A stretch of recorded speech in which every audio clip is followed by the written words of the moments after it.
In the digital age, we spend an enormous amount of time on the internet, on our phones and computers.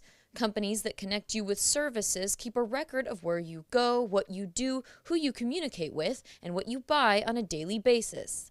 If you know that everywhere that somebody goes, you know who they spend their time with, where they work, where they live, what doctors they visit and what their specialties are, and what religion they are, what political groups they might be associated with, what union groups they might be associated with, what their sexual activities might be. The kind of world that George Orwell talked about in the book 1984, that is now technologically possible. We could track everything that everybody does and store it all in a database just in case they later turn out to be, committing a crime. The hacking of Sony Pictures Entertainment late last year exposed how little control governments have over cyberspace.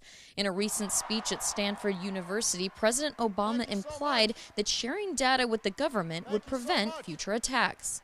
So much of our computer networks and critical infrastructure are in the private sector, which means government cannot do this alone. But the fact is that the private sector can't do it alone either, because it's government that often has the latest information on new threats. There's only one way to defend America from these cyber threats, and that is through government and industry working together, sharing appropriate information as true partners. But CEOs of Yahoo, Google, and Facebook skipped the speech, signs of a growing rift between companies that hold the key to mass user data and governments that want the right to request it. There's a real split within the U.S. government because the government's running around saying, we need new powers for cybersecurity, because cybersecurity is this huge threat to our country and we need to help everybody protect themselves. And now the other side of their mouth, they're saying, well, don't use encryption that we can't break because we need to be able to eavesdrop on people.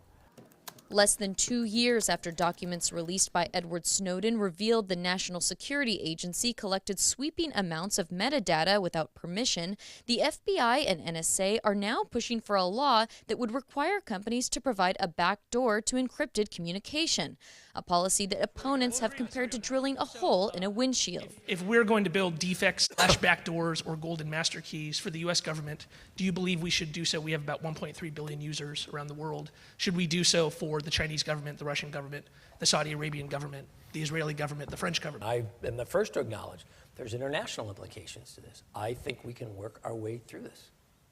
So you do believe that then we should build those for other countries if they pass laws? I said I think we can work our way through this. So I'm sure the Chinese and Russians are going to have the same opinion, sir. So I said I think we can work our way through this. The problem is if you make it weaker, you're not just letting the NSA listen or the FBI, you're creating a weaker product that can be cracked by anybody. And all the security experts in the world are saying, don't do this. You can't force companies to make insecure products because, for one thing, the US government can't force every company in the world to do that. And so other people around the world will make stronger products. The Fourth Amendment protects the American people from unreasonable search and seizure. Of course, the Founding Fathers couldn't have imagined the challenges posed by the World Wide Web. So many have asked to what point our civil liberties reach when we're online. It has never been so easy for the government to get so much information about so many people because we've all started using these technologies. They're all new. There's been a rush. The security hasn't been very good.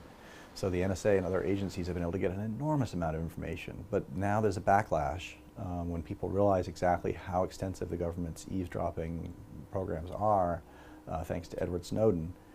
People are pushing more and more to use encryption and other technologies that will protect their privacy.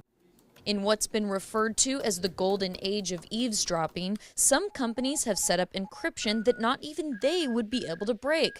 As technological advances outpace online legal protections, protecting ourselves from ourselves could become the new normal.